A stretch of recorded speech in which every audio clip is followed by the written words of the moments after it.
Douglas Allen Bickford.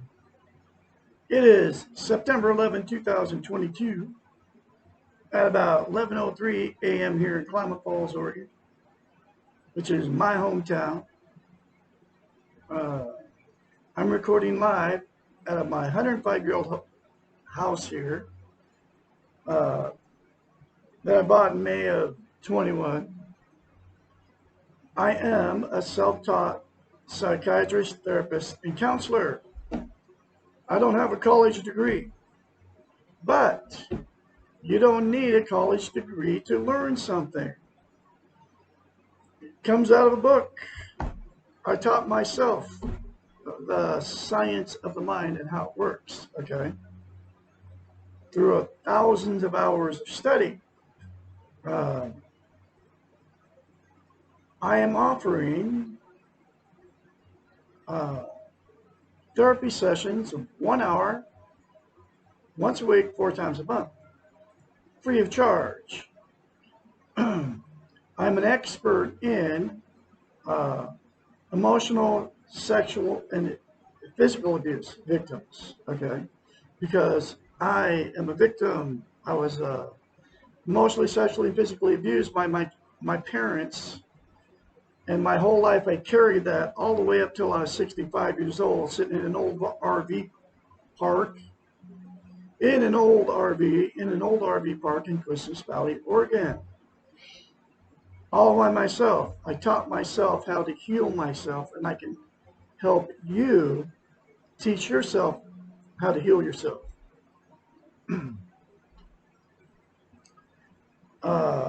Call me at 458-232-5238 to schedule your first therapy session. There have been billions of people, folks, that have been emotionally, sexually, or physically abused. It's one of the sad statistics. I'm one, all 3 things, and there's, like I said, billions of you out there that have been sexually, emotionally, or physically abused and won't get help because we've been taught and trained through the social media now and through the televisions back then, throughout our lives, since we're little kids, that it is a weakness to ask for help. And we have been taught and trained, I call it brainwashing, through the television and all that. Now it's the social media, like I said. That people will take advantage of you if you appear weak and if you're honest with people. Like me, right? I just told you I was emotionally, sexually, and physically abused. But most people will stuff it and never talk about it. Okay? But, like I said, I've learned how to heal myself. And in order to heal yourself from emotional, sexual, and physical abuse,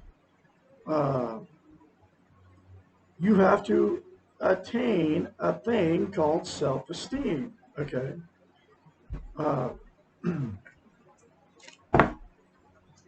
It comes out of a book right here. It's called The Portable Therapist. What self-esteem is, it's how you feel about yourself inside. It's also known as internal peace, and 3 other names for are self-confidence, self-love, self-worth, right? Anyway, so this lady here, Dr. Susanna McMahon, she wrote this book in the 90s. It was published in 1992. Every lesson in it talks about how we've been trained and taught not to have self-esteem, not to have self-love.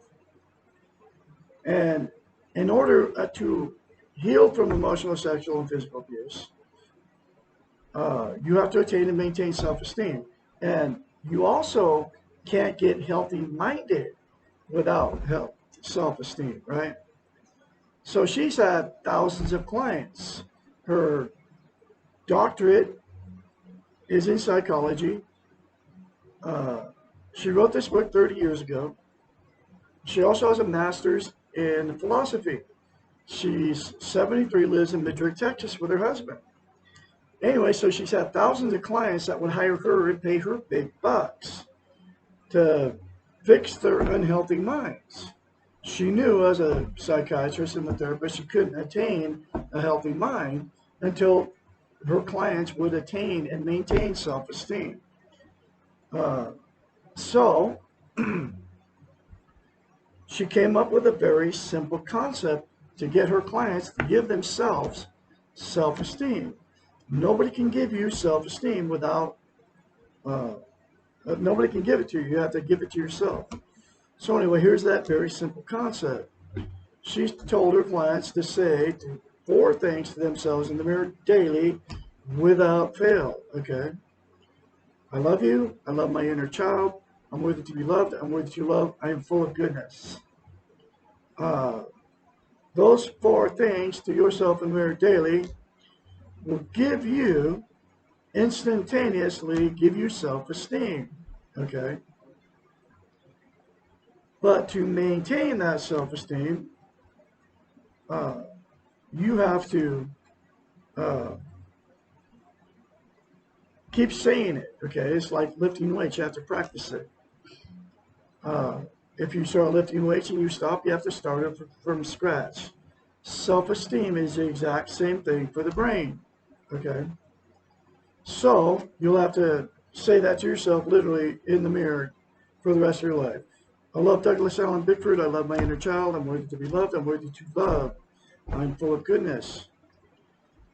And uh, and to maintain it, you have to say it, like I said, literally for the rest of your life.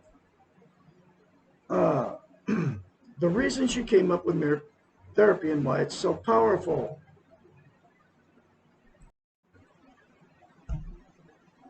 It's so powerful because we cannot lie to ourselves in the mirror. It's a psychological event that happens in your brain.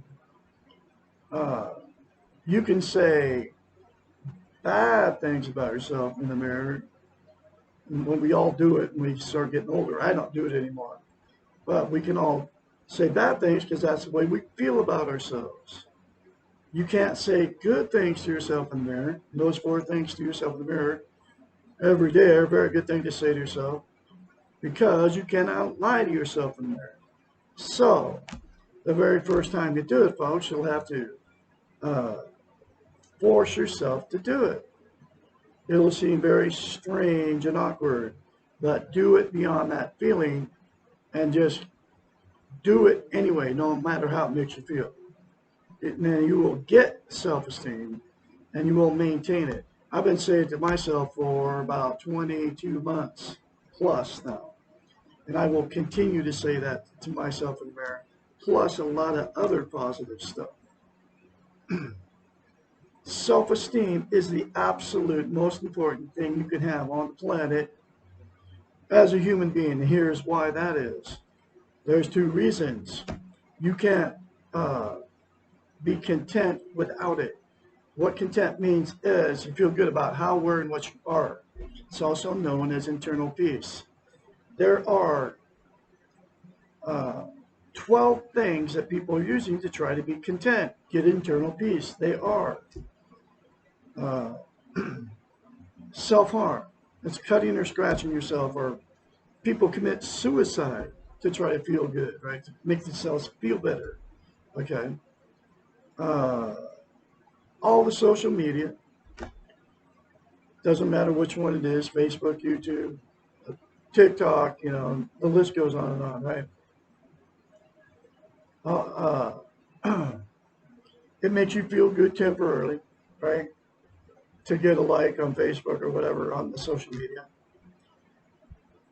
Drugs, including caffeine and nicotine, folks. People don't think caffeine's a drug because it doesn't say it on the coffee can, but it is a stimulant. And nicotine, whether you vape it or smoke it, is a drug. It's like an opiate. It calms you down. Alcohol, beer, wine, hard liquor, doesn't matter where you get it from, and it doesn't matter how much you drink. Okay, alcohol is a depressant, and it makes you feel good temporarily, the warm fuzzy feeling, but it always goes away. Okay. Uh, my fourth wife told me, I just drink red wine. I didn't drink when I met her before I married her. And then, of course, people fall into that because you're trying to make the other person happy, just like I was trying to make her happy by drinking with her. And sure enough, that red wine destroyed our marriage, plus a lot of other stuff, right? Because she was an alcoholic in denial of it. But most people are in denial that they're alcoholics.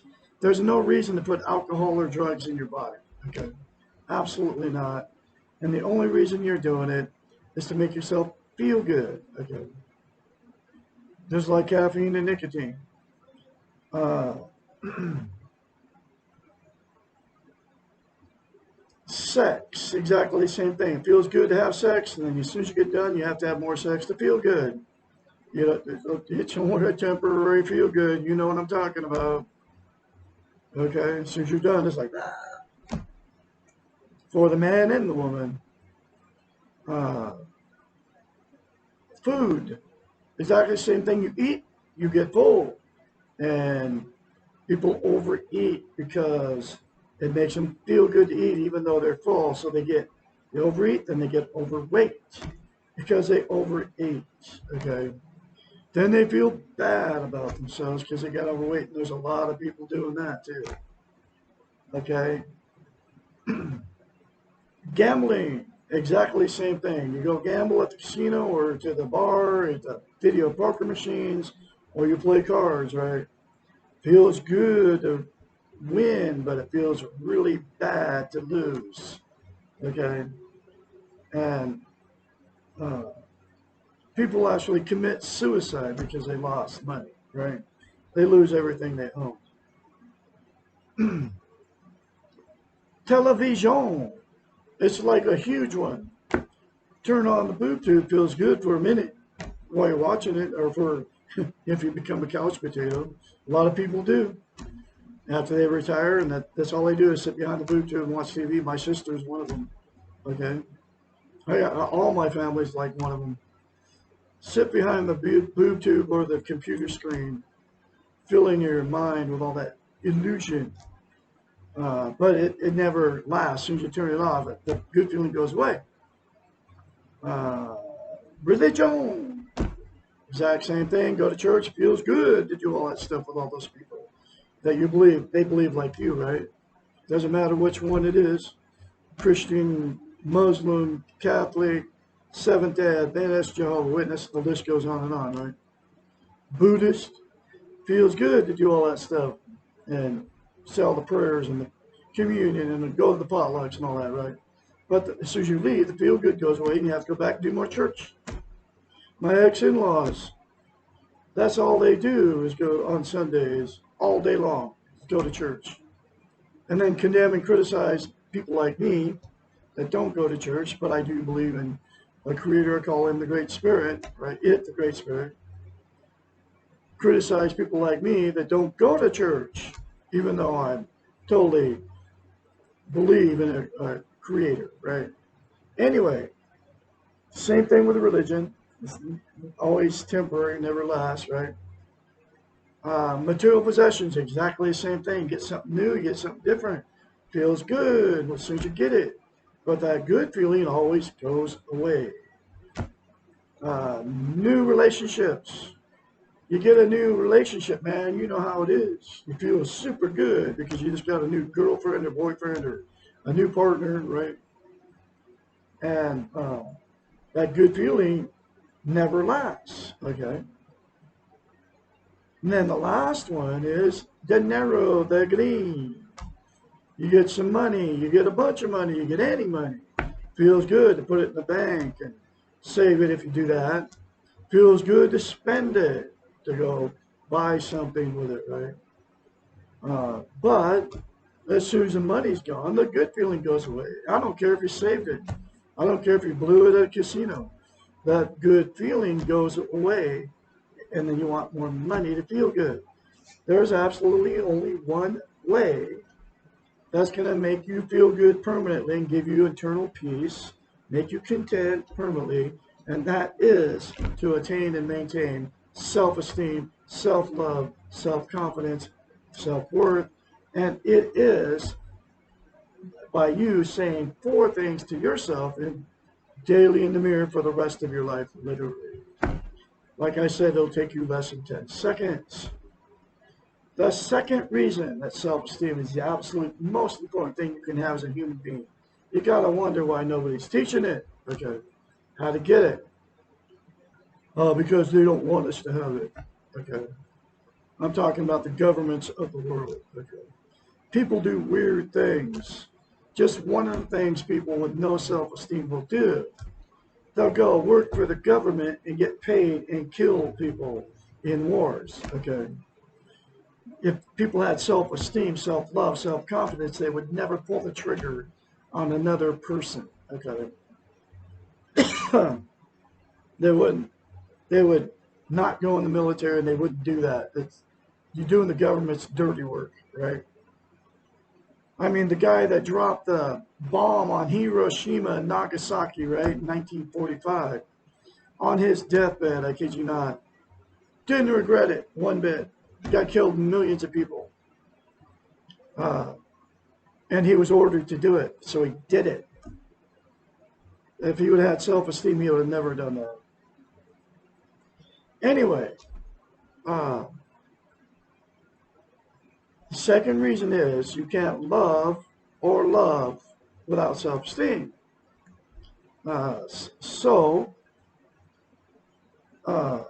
What happens is you'll get yourself in toxic relationships because 2 people without self-esteem will attract each other.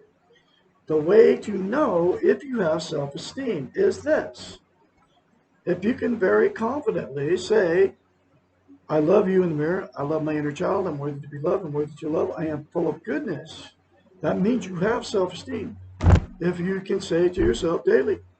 If you don't call me crazy because I tell you that. Okay, turn me off. So you can't love and be loved without it. So what happens is 2 people that don't have it will attract each other. It's like you have this neon sign on your forehead. I'm needy, I'm needy, I'm needy, right? So, and you'll meet somebody just like you that's needy. And then after the good feeling goes away, you will, that's when the fights and the arguments start. The cheating on each other, the drug and alcohol use, going down the road, getting in the car, and can't get away from the maniac fast enough. Going to the bars, picking up strange people to have sex with, makes you feel good, get that good feeling back, right? And then because the relationship turned toxic, the same 2 people will divorce and separate, and then they'll go out. They'll jump in another relationship without self-esteem. And this is happening to the tune of billions of people, folks. Because nobody's teaching self-esteem how to even get it. So people are running around without it. And then the exact same thing will happen in that relationship. They'll divorce or separate. It's why I've been married 4 times. It's why I've had many failed relationships. That's why you've been married more than once and had many failed relationships. Okay? Because you got into it without self-esteem. The second thing that will happen to the got together with no self-esteem is they'll stay in that relationship forever. Y'all know what I'm talking about. Grandma and grandpa, great-grandma, great-grandpa, mom and dad. You see all the stuff that's gone on their whole life, and they stay in it because they're being codependent on each other for whatever reason. They can't be alone. They don't want to be a failure. They are afraid to leave. They have nowhere to go. They don't want to be an embarrassment to all their family and friends and church members, and they'll stay stuck in that thing forever. My ex-in-laws, the first wife, I was married to this woman for 16 years. They've been married 70 years. He's on his deathbed. He's got cancer, right? Their relationship's been toxic. The guy's been living with her for 70 years. She's like the control freak and always bossing him around.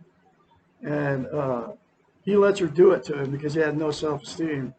And he didn't leave her because he needed her, right? And then she needs him for money probably or whatever. But I've watched the interaction with these two people. They hate each other, and they're holding on. She's holding on to all the junk that happened 50 years ago. Okay. I mean, I witnessed this not even a couple months ago. But anyway, so that's what happens. People stay in it forever. Okay. And there's billions of people doing that too. Okay. And then because there's no love left, there's no nothing left, right? Then it becomes a dysfunctional family at that point, and then dysfunctional families produce more dysfunctional families down the line, and the cycle of abuse, sexual, emotional, and physical abuse just gets swept under the rug, and by all the family and everything, and then they create more down the line, and then this cycle continues. Okay, to the kids, and they marry people that are get in dysfunctional relationships. The very last thing that will happen is the two that got together with no self-esteem. They'll, after so many failed relationships and marriages and all that, they'll just exit out of the romantic scene and just be done, right? And they'll just never get in another one, right? They'll just be alone because they can't find anybody to love them, and they can't find anybody to love, because you can't love or be loved without self-esteem. So they'll use the 12 things to try to be content, try to get an eternal peace, and you can't be content without self-esteem. So Douglas Allen Bickford, trained psychiatrist, therapist, and counselor, has the cure for you. It's saying the 4 things to yourself in there daily for the rest of your life, literally. Get this book and go through this book one lesson at a time, or watch me too, because I'm going through this book one lesson at a time. And it will fix your toxic relationship if you're in one. Seriously, if all parties involved say the 4 things to themselves in the mirror, and all parties involved go through this book one lesson at a time, and do the many other concepts in it that will fix your unhealthy mind and give you self-esteem on steroids. And then you can call me too, 458-232-5238. And because we're going to go through this book one lesson at a time together. I'm going to be your mentor. I'm going to be your psychiatrist. I'm going to be your friend. I'm going to be your therapist and counselor. Encourage you along the way. Okay? It is that simple. And that's why I'm offering my services. So I can help you. I can. Anyway, so I am going through this book one lesson at a time, and here's that next lesson.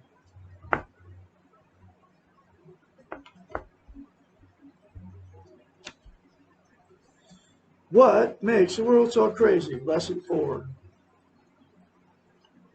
We are living in a time when the numbers of people who exhibit serious problems with life exceed the numbers who are living well. Perhaps it is time to turn from perceiving the individuals as the problem and refocus on their training. Every chapter, lesson, question in this book talks about how we've been trained and taught not to have a healthy mind, not to have self-esteem. Here's just one more example of that. The world is crazy because we have had crazy training. And she wrote the book 30 years ago, folks. So think about it now, how it is. How to be, how to live, and what is important. Our Western culture has adopted a model which can be thought of as the doing model. It can be conceptualized as a straight line because it is clearly linear in focus. It is work-related as it comes from the early American work ethic, and the model is orientated towards achieving goals and gaining external rewards. The beginning of the model is a straight line. Is birth, and then each step forward is marked by achievements. Each step forward means obtaining something new, a degree, a promotion, a marriage, a bigger house, more cars, more wealth, and on and on and on and on. Each step can be quickly compared to the one before, which is less, and to the one ahead, which is more. There is always another goal to reach until one gets to the end, which is not death, but retirement. Then this model stops. It is not interested in life without work. This model implies that life is work. The very nature of this model, as determined from its underlying philosophy, means that it is competitive, judgmental, achievement-oriented, and externally worded system for living. The problem is that this may be a model for one aspect of life, the career focus for the person, but it is a terrible model for all aspects of life. It seems that this is what has happened. We have generalized one model to cover all of life. We have become goal-oriented, competitive, judgmental, externally focused, and lost without work in our spiritual, emotional, interactive, and physical spheres.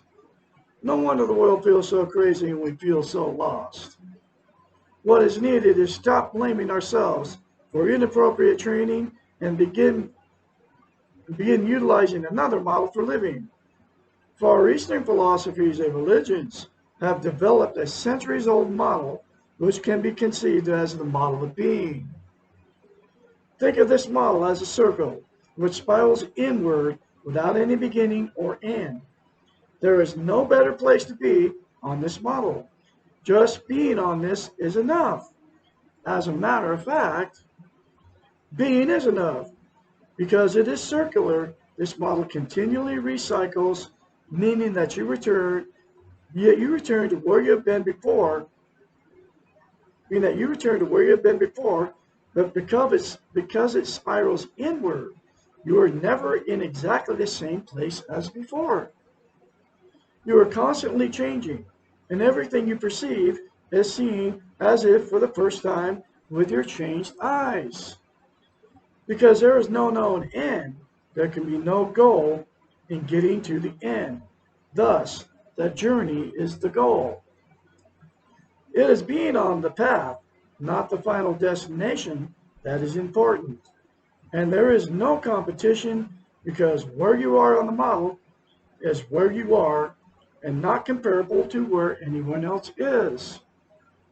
There is no judgment because there is no one judging. This then becomes the model of acceptance. The Western model of doing is a paradoxical model that most people hope to achieve goals that are not obtainable with the model. The goals of peace and balance and inner power are found with the Far Eastern model of being, which is not the goal-oriented model. The model of being requires some training because it is the opposite of the more familiar doing model. However, this Far Eastern model does not need to be the only model in your life. You can use the Western doing model for some areas of your life, such as education and career advancement, and use the being model for the rest of your life. One warning: use of the being model can become addictive. It is in a very positive manner. A certain amount of trust and a small leap of faith are required to jump off the doing model and experience the other.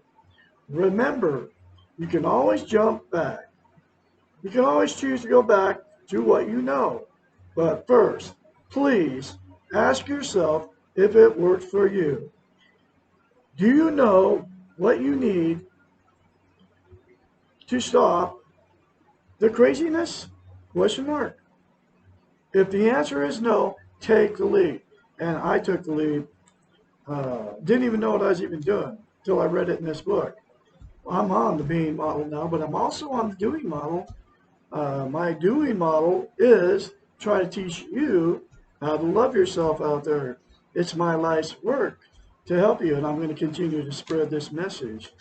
And 458-232-5238, call me anytime, day or night, to schedule your first therapy session. Call me to be your mentor. I can mentor you along the way. Once you start getting this book, get this book, read it for yourself, do the many concepts in it, say 4 things to yourself in the mirror. You won't even need me, but I can be your mentor to encourage you along the way, and we can become friends. And because once you start saying 4 things to yourself in the mirror, you'll never go back to the way you used to be, because you'll attain and maintain self-esteem. And it is that simple, folks, to change your life from the inside out by attaining and maintaining self-esteem. Seriously, folks, it works. I'm going to have another lesson for you tomorrow, which will be, why is there so much pain? Lesson 5.